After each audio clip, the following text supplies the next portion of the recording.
Okay, today is the day that I've been looking forward to and dreading ever since we decided to do this fence. I have no idea how much you can see on the video, but it's just a wee bit foggy this morning. It's actually a lot better than it was when I first got up, where you couldn't even see the trees back behind us right here. Although the big tower that's behind us, you still can't see that. What we're doing today is I'm gonna grab one of these two bundles and we're gonna stretch about 280 feet of fence on a single run. Now, we did all the prep work for it yesterday, so we have everything that we need, which I'll get it out in a little bit and do it in more detail. And hopefully this is gonna work. We've never stretched a fence before, so hopefully the fog is a good omen and not a bad omen. Okay, first up, what we're doing is I just unbundled it. Unlike the woven fence, which is what's back here, this field fence, when I unbundled it, didn't immediately just shoot out at me, which I'm going to call that a success. And so it's holding its shape pretty good, which is good, because when we undid that one earlier in 2022, it just shot out, and then it was a pain once we unbundled it. Okay, the fence came with these, which are splicers, but we're going to try to use them to tie the end off. If this works, we're going to tie the end off here, and if it doesn't work, we're going to tie the wires off.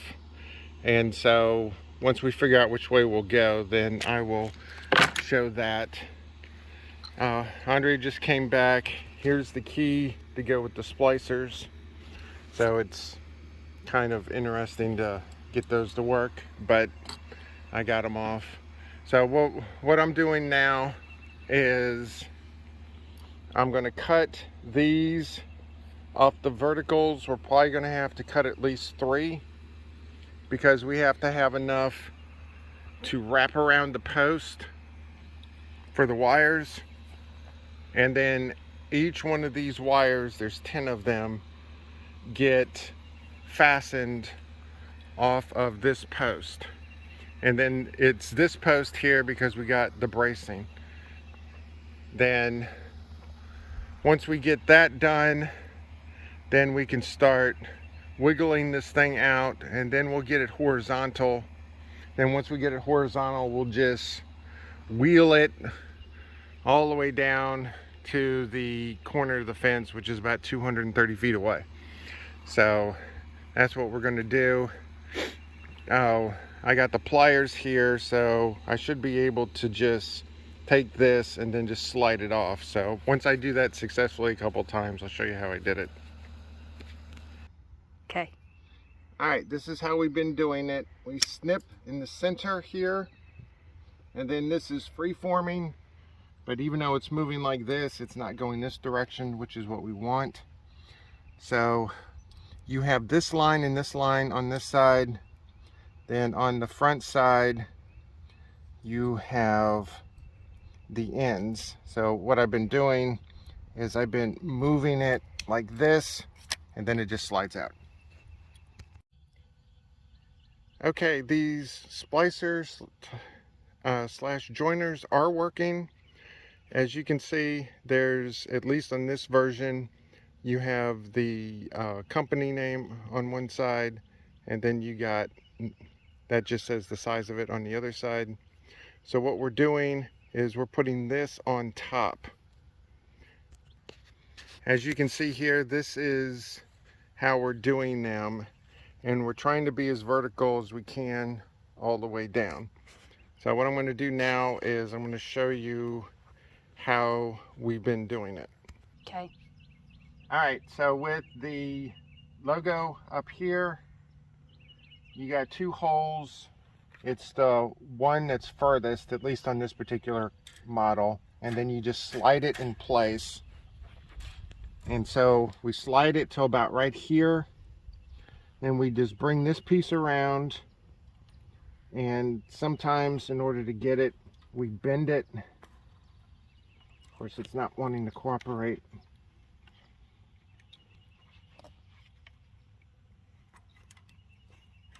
And we slide it in, and we keep sliding, and then now it's in, and it's about vertical with the other ones. And then I've been trying to do this on them so they don't move around. Now once we start tightening the fence, we'll come back here and we'll make sure the stuff looks better now. But right now we just want to get these up so we can start moving the fence. Okay, all 10 of them are done. This was a pain in the butt, to say the least. They're all vertical-ish. So what we're gonna do now is I'm gonna move this out a little bit, and then I'm gonna put it horizontal. And then Andrea's going down with the yard cart right now. Then we're gonna take it all the way around the corner, and then we're gonna take it up to the other side. And then that's where the fun is gonna begin, because then we're gonna start stretching. Okay, I got the fence horizontal. So now I'm gonna start rolling.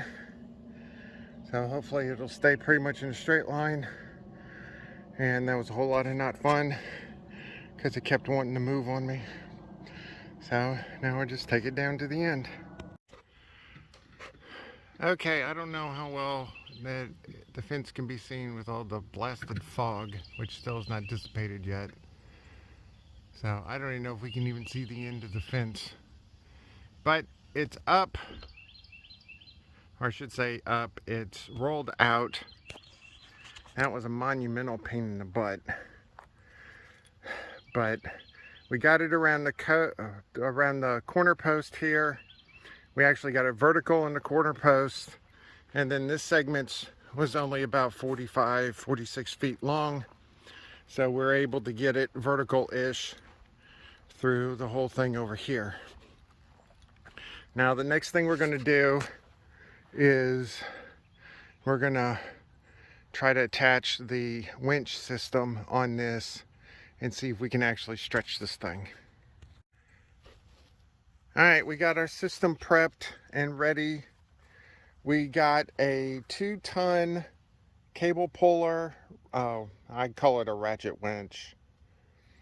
We got a stretcher bar. The stretcher bars come in different varieties. This is a 3-handle or 3-thing pressure bar. Then we also got this, which originally we were going to tie this to the end of the post and then put the ratchet onto that, but it ended up being too long. So we just got some tie downs that we're not using right now. So we're going to use this. Now, all 3 of these things were less than $100. I think though, that was like 30 bucks. I think that was like 30 bucks, and I think that was like 25 bucks. So if you're a professional fence builder that you're going to be doing fences all the time, obviously you'll get more sophisticated equipment. But for under 100 bucks, we were able to do all this. Now what we're going to try to do is we're going to try to ratchet this and try to tighten this fence. And this might be the first of several attempts, so we will see what happens. Okay, we've been at this for about an hour now, maybe longer. And the problem is what we suspected the problem was going to be, which is the corner over here. We can only get around this corner so much. We've managed to get the fence vertical on this side, but it's still very loosey-goosey, especially at the end. So what we're going to do is we're going to switch tactics. I'm going to bring my truck out here, and we're going to put the hitch on the truck, and then we're going to put the yellow band on the hitch, and then we're going to put the winch onto the yellow thing like we were originally, and then we're going to winch it from there. And we'll see if we can get this side tight. Once we get this side tight, then we'll take the staples and put the staples up on it, because what we did here is we winched it as much as we could before it started really deforming the fence, and we even broke a piece right there. Is I put staples all along here so it kept the whatever tension we had on this thing. And so we're not wanting to get this thing perfect, we're just wanting to get it good enough. And so I think if we go ahead, do the end over there, get it stapled so it can stay in place, and then we'll come back and then we'll finish this side. So, but right now we're taking a break. We'll deal with that in a little bit. All right, now on to plan B. I got my truck out here. I got the hitch. I got the yellow belt thingy. And so now we're going to try to stretch just this line here, which is about 230 feet. So we're going to stretch this. We're going to get it as tight as we can. Then once we get it tight, we're going to get the staples, and we're going to put in this post and probably that post too. And Andre wants to go ahead and just do all the other ones. And hopefully that should be able to keep the tension long enough that we can move and then do the same thing on the end over there. So that's the game plan, at least. So I guess we'll see what happens. Okay, we started tightening. I think we got about a foot or so tight from what we were to begin with. And as you can see, the vertical fence things are not holding out very well. So what we're going to do is we're going to start in on the far side over there. We're going to work our way over, and we're just going to fasten the thing. I know this is probably not as strong as it needs to be, but I mean, it's holding its own. Obviously, if we had one of the stretchers that was probably, I don't know, 4 or 5 times as much as that one, we would probably be able to stretch it better, but it is what it is. I think for our purposes it'll be fine, because once we get this fence done, I'm not planning on doing a fence for a while, so I didn't want to spend $200 or $300 on a quote proper stretcher bar. So here we go, and now we get to start. Andre is getting the T-post clips right now, so she's going to do T-posts and I'm going to do staples on the posts. Okay, this is the next day. We spent, I don't know, like 6 or 7 hours yesterday trying to stretch this stupid fence. Now, a lot of that was our inexperience, and I will definitely admit to that. And nothing was working right, and we were tired, we were getting frustrated, but the fence is up. It's pretty good. Like, it's not as taut as what it probably should be, but it's taut enough. Like, I'm putting decent amount of pressure on it. And, you know, these stakes are 15 feet apart, and it's holding up pretty good. What we ended up doing is it was not turning the corner properly, which I had a feeling it would not. So what we did was we got my truck over here, used the winch, stretched this part, and then we put the nails in the corner here to keep it taut.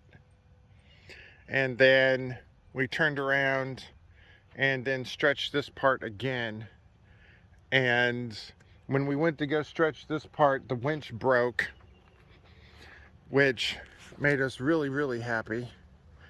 And short version is we had a bunch of tie downs for truck, and so we just grabbed one of those tie downs and used that as a makeshift winch, and so it worked for our purpose. Obviously it would not work to do this at full strength.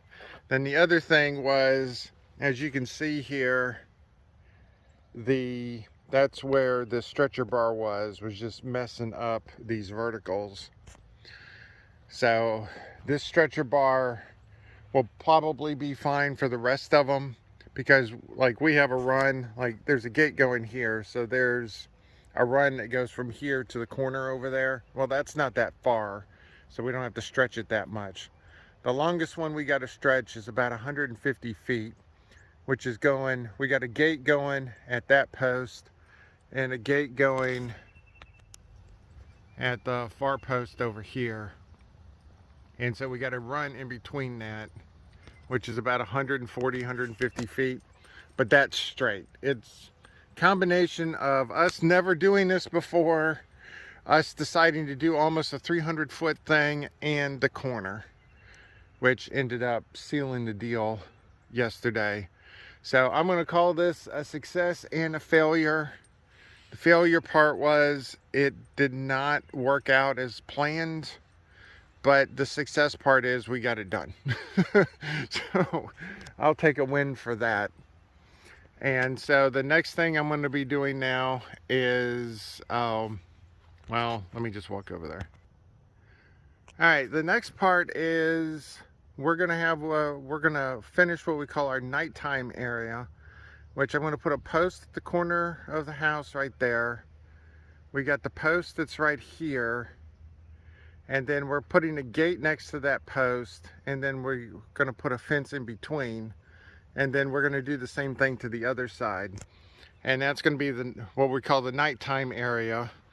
So then when we let the dogs out at night or early in the morning when we can't watch them, they will be corralled into this area, which will be about a 50 by 50 space.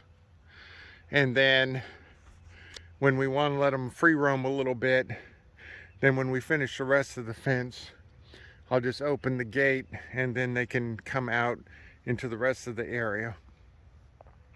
Lady Jane, which is our puppy, she is a runner and she is really, really fast. Andre and I think the Springers are into two different groups. Sherlock is definitely what they call a show dog, where the show dogs are bigger, and Lady is a lot smaller, partially because she's a female and partially because we think that she has a lot of field spaniel in her. The field Springers are smaller and they're more agile, and so she likes to run a lot, so that's one reason why we want to get the bigger areas for her to run. But that's it for the fence, at least as of now. So my weekday project is to get these other segments in, and then I get to do the fun part, which is trying to get these gates up. And so we're gonna have a 4-foot gate right there and then a 12-foot gate over there, so I can be able to get the lawnmower and stuff in here. So that's it for this part.